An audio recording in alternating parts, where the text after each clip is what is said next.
दोस्तों नमस्कार। पॉलिटिक्स इम्पॉसिबिलिटीज़ में पॉसिबिलिटी तलाशने का नाम है। राजनीति का ब्लैक बोर्ड कभी कभी इतना घरा हुआ घना दिखता है, जो रेखाएं होती उनसे कि कुछ भी नई लाइनें खींचने की जगह ही नहीं होती। पर हाँ, जो इसके माहिर लोग होते हैं, अनुभवदार लोग होते हैं, वो उन्हीं लाइनों में कुछ लाइनें उभार जरूर सकते हैं अपनी कल्पना शक्ति से, अपने नज़रिए से। पर इतना ही काफ़ी नहीं होता है, उनके पास एक लंबे जीवन का एक अनुभव भी होता है और इसके उदाहरण वो पूर्व में दिए चुके होते हैं। इन्हीं में से एक शख्स हैं, और कहिए जिसको इस समय इस दौर सबसे बढ़िया अनुभव है इम्पॉसिबिलिटी में पॉसिबिलिटी तलाशने का, और जिसके बलबूते कहीं ना कहीं जिसकी क्षमता से आज इंडिया अलायंस उस पोजीशन में दिख रहा है कि वो कभी भी सरकार बना सकता है। और वो कोई और नहीं, जिस चौथी कसम की बात संजय राउत जी कर रहे थे, वो वास्तव में और कोई नहीं, शरद पवार जी हैं। किसी ने सोचा ही नहीं था कि महाराष्ट्र में महाविकास आघाड़ी की भी रचना हो सकती है, जहां पर बहुत ही अपोजिट फोर्सेस, शिवसेना एक तरफ और दूसरी तरफ एनसीपी और कांग्रेस आपस में मिलकर एक ऐसा गठबंधन बना सकते हैं कि बीजेपी पूरी तरह से हैरान परेशान हो जाए। इतना हैरान परेशान और इतना सशक्त गठबंधन कि जिसका खामियाजा भी उन्हीं शरद पवार को ही सबसे ज़्यादा भुगतना पड़ा। पहले उद्धव ठाकरे साहब को तो भुगतना ही पड़ा, उनकी शिवसेना को, लेकिन उम्र की आखिरी दहलीज पर खड़े शख्स को उससे उसका ऑर्गेनाइजेशन छीन लिया गया। भारत का संविधान जहाँ तक फ्रीडम ऑफ एक्सप्रेशन की बात करें तो दो लेवल पर अधिकार देता, एक इंडिविजुअल के तौर पर और दूसरा मैं कहूँ तो ग्रुप में भी, ऑर्गेनाइजेशन में भी। और जो वास्तव में पॉलिटिक्स में लीडर जो उभरते हैं, वास्तव में वो ऑर्गेनाइजेशन पे ही नहीं डिपेंड करते हैं, वो अपने आप में भी उनके अंदर ही वो क्षमता होती है। महाराष्ट्र में एक ज़माने में सबसे कम उम्र में मुख्यमंत्री बनने वाले शरद पवार जी आज इस 84 की उम्र में अपना ऑर्गेनाइजेशन खो बैठे। लीडरशिप क्वालिटी सी तब वो बने थे और नए नए संगठन बनाने की उनके अंदर क्षमता थी, लेकिन उम्र की दहलीज पे आखिरी दिनों पे ऑर्गेनाइजेशन का लॉस हो जाना एक बहुत बड़ी बात होती है। खैर, जो कुछ हुआ सो हुआ, लेकिन उसके बावजूद भी जितनी भी क्षमता थी, जितना भी इस समय शारीरिक क्षमता थी और जो भी ऑर्गेनाइजेशनल स्ट्रेंथ बची हुई थी, अच्छे संबंध बचे हुए थे, ट्रस्ट बचे हुए थे, और उसके जरिए अपने आप को बहुत ही कम सीटों पर सीमित करते हुए शायद 10 में से 8 सीटों का स्ट्राइक रेट उन्होंने निकाल लिया। इंटरव्यू के दौरान जब वो बात कहते हैं कि कुछ पार्टीज जो हैं वो अब कांग्रेस में भी अब शामिल होने वाली है या होंगी, तो कहीं ना कहीं वो चीज़ें पॉलिटिक्स में बहुत पहले से ही, बहुत दूर से भी पढ़ लेते हैं। जिस हिसाब की आज पॉलिटिक्स चल रही है, उसमें एक स्पष्ट विचारधारा और स्पष्ट एक ब्लेड की तरह से सीधी बात रखने वाले, स्पष्ट आइडियोलॉजी के साथ खड़े वाले लोगों की जो वैल्यूज है वो बढ़ रही है, और ना ही उस हिसाब से एनसीपी में, दूसरी तरफ ना ही एनसीपी में जो ये कारीगरी है, जादूगर की कहानी जो है, जिस हिसाब से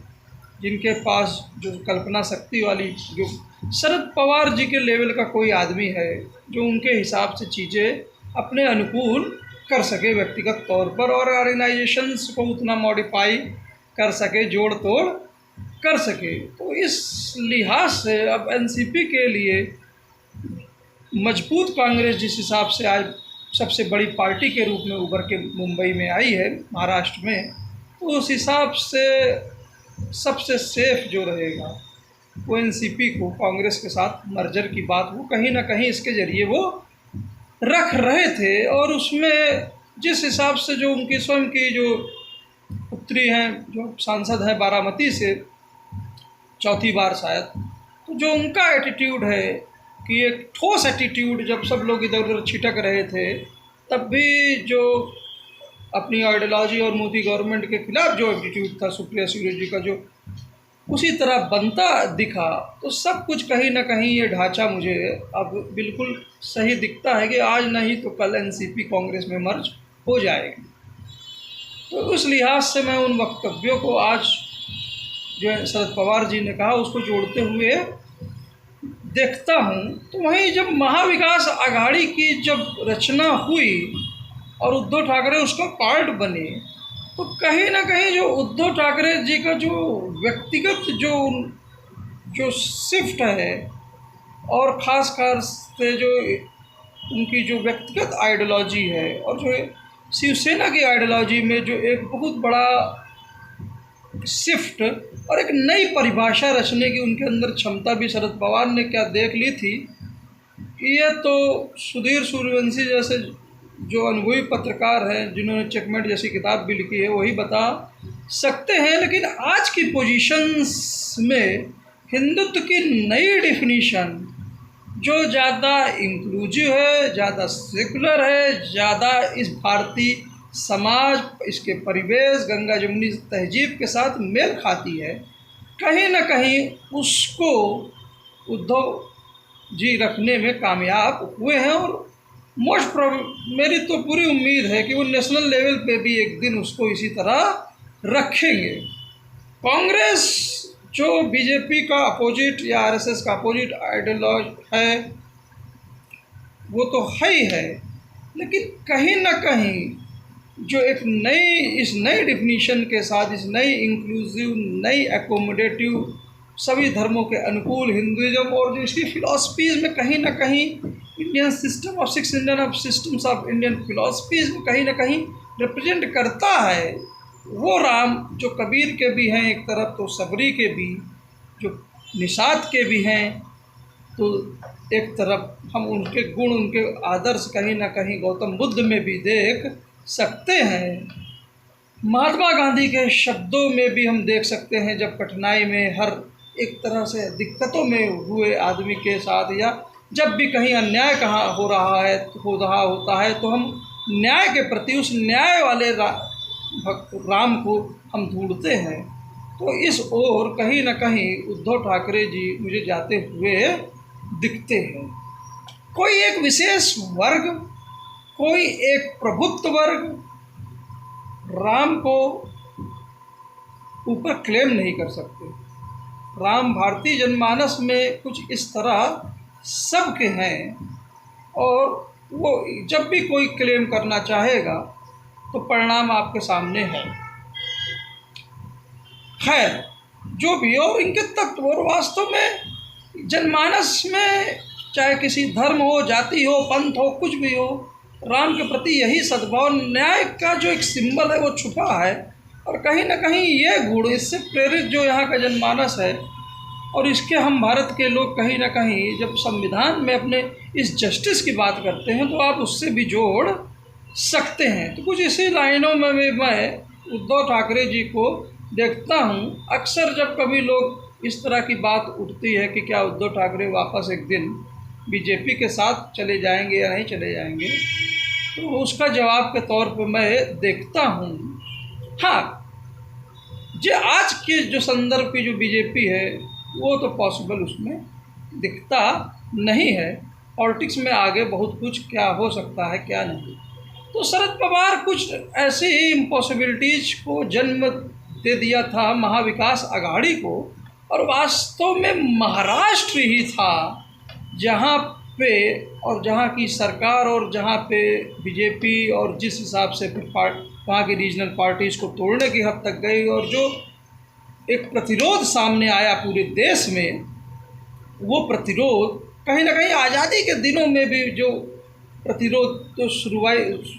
जो दिखता था वो 2 सेंटर्स उसमें खास हुआ करते थे, एक महाराष्ट्र और दूसरा बंगाल। जी हाँ, ममता बनर्जी का बंगाल, जहाँ बहुत प्रयासों के बाद भी बीजेपी पीछे रह गई। और ये दोनों का जो एक तरह से इफेक्ट ही था, जो यूपी और बिहार में आप देख सकते हैं। बिहार में कुछ कम रह गया, वो कम क्यों रह गया, क्यों नहीं रह गया, ये सोचने की बात है, इंडिया गठबंधन के लोग सोच सकते हैं। लेकिन उत्तर प्रदेश में जो राहुल गांधी और अखिलेश यादव जी की केमिस्ट्री आई, उसने बहुत ज़्यादा डिफरेंस क्रिएट कर दिया। तो वही महाविकास आघाड़ी की जो सफलता थी, उसने नए बल दिया और नई प्रेरणा और नई ऊर्जा भी दी। जहाँ तक तो इन इम्पॉसिबिलिटीज़ के बीच अब शरद पवार चल रहे हैं, और जो नेशनल लेवल पे जो इस समय इंडिया गठबंधन और एनडीए के बीच में जो थोड़ा बहुत डिफरेंस है, उन पॉसिबिलिटीज़ में और जो फिगर्स हैं इसमें, नीतीश कुमार जी और चंद्रबाबू नायडू जी, तो वो जो मेन किरदार, और उनके साथ अब शरद पवार साहब किधर जाते हैं अपनी चौथी कसम के साथ, जैसा कि राउत साहब बताते हैं, तो वो देखने वाली बात होगी। चीज़ों में और भी मैं बहुत कुछ देखता हूँ कि जिस हिसाब से मौजूदा चीज़ें 10 साल से चली, और अभी भी अब मोदी जी तीसरी बार प्रधानमंत्री बनने जा रहे हैं नेहरू जी के बाद, उनके लिए विशेष बधाई।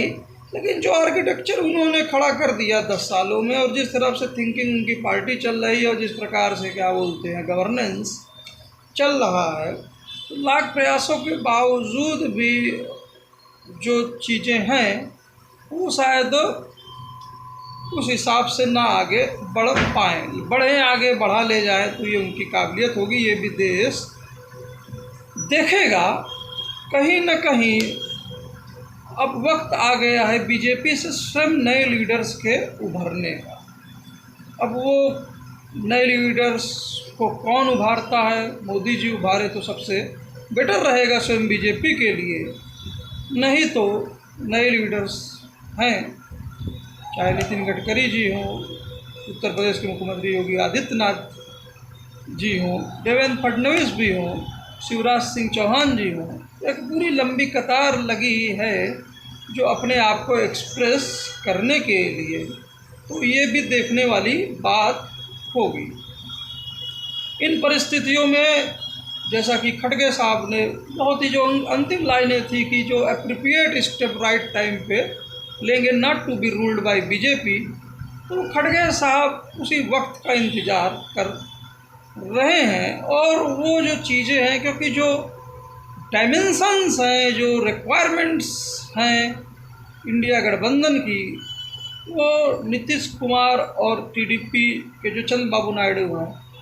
उनके साथ ज़्यादा मैच करती है बशर्ते एनडीए के मुकाबले, और जो एनडीए की जो बीजेपी की आइडियोलॉजी है उसके कहीं कंपैरिजन में। तो ये विरोधाभास चीज़ें हैं, और जो मॉडल अब तक 10 सालों का है उसको वो स्वयं डिसमेंटल कर नहीं सकते हैं। तो श्रवण गर्ग साहब जो वरिष्ठ पत्रकार जैसा कि बताते हैं कि कुछ अंतर्विरोध है, इन अंतर्विरोधों में मोदी जी कैसे चलते हैं ये उनकी काबिलियत की बात होगी। चले, हमें क्या, हम लोग तो जो देखते हैं वो बताते रहते हैं, आखिर देखते हैं कि वो मोस्ट अप्रोप्रिएट टाइम कब आता है, देर सवेर जो भी। खैर, इन चीज़ों के बीच और कुछ और एक चीज़ जोड़ना चाहूँगा कि राहुल गांधी कुछ समय के लिए उनका टूर जो है वो अभी बाकी है, और जो कुछ इन इलेक्शन से उन्होंने अर्जित किया नए अनुभवों को, वो बड़े लेवल पे इंडियन डेमोक्रेसी में जो इंडियन पब्लिक ने जिस हिसाब से रिएक्ट किया, और इन परिस्थितियों में कठिन परिस्थिति थी कांग्रेस और उनके एलाइज के लिए, लेवल प्लेइंग फील्ड में किसी तरह से कहीं मान ही नहीं सकता हूँ। जिस हिसाब से खाते सीज हो गए, जिस हिसाब से आयोग, जिस हिसाब से और अच्छा निष्पक्ष तरह से चल सकता था, जिस हिसाब से संसाधन एक तरफ पूरी तरह भरे थे, एक तरफ, तो कहने का मतलब इनसे जो भी अनुभव है, उनके ज़मीन के अनुभव, भारत जोड़ो यात्रा ने इस पूरे इलेक्शंस में उनकी कितनी मदद की, तो ये अब विश्व लेवल पर ये शेयर वो करना चाहेंगे या करना चाहिए, तो उनको अब आगे बढ़ना चाहिए। यहाँ पर अब चौथी कसम ये कैसे शरद पवार जी करते हैं अपने अंतिम दिनों में, जैसा कि राउत जी बोल रहे हैं, संजय राउत जी, तो हम देखने वाली बात होगी। उम्मीद है ये एपिसोड आप लोगों को पसंद आया होगा। शरद पवार जी के लिए एक स्पेशल एपिसोड था। उन्होंने बारामती में अपना सारा दमखम लगा दिया था अपनी पुत्री के लिए, जैसे इलाहाबाद में, जी हाँ, कुंवर रेवती रमन सिंह जी ने, उज्ज्वल रमन सिंह के लिए लगा दिया कि लंबे अरसे के बाद यहाँ पे 40 साल बाद कांग्रेस का परचम इलाहाबाद में छाया। ये सोचने वाली बात है। और कई केंद्रों के इर्द गिर्द कांग्रेस का परचम छाया, जो बीजेपी को असहज कर रहा है। चाहे अयोध्या के इर्द गिर्द देखिए, चाहे बनारस या फिर आज प्रयागराज में, क्या कुछ खास सिमिलैरिटीज, कुछ लोकल फैक्टर्स हैं, ये हम उनको सोचने के लिए दे देते हैं, छोड़ देते हैं, वो मंथन करें। फिलहाल सत्य हिंदी पे वरिष्ठ पत्रकार, जी हाँ, अनुराग चतुर्वेदी जी को भी सुना करिए बिलाल साहब के साथ, और इलाहाबाद के ही पत्रकार, एक वरिष्ठ पत्रकार हैं सुनील सिंह जी, और अनिल सिन्हा जी को भी डॉक्टर सुनीलम के साथ। पूर्ण प्रसून वाजपेयी साहब को जरूर सुनिए, उनके फिलोसफिकल थॉट से मैं बड़ा प्रेरित रहता हूँ। व्यंग कहीं कभी लेना होता है तो रवीश कुमार साहब से चुरा लिया करता हूँ। जय हिंद, जय भारत, थैंक यू सर। मैं हूँ मनीष जायसवाल, भारत जोड़ो यात्रा रेडियो।